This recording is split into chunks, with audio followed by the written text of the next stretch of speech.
Hello everyone, today in my this video I'll tell you how you can fix screen timeout issue in your device Oppo F21s Pro.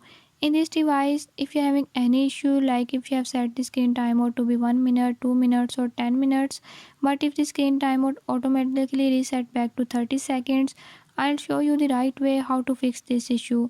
Before we start, if you're new to my channel, don't forget to subscribe and press bell icon. Watch complete video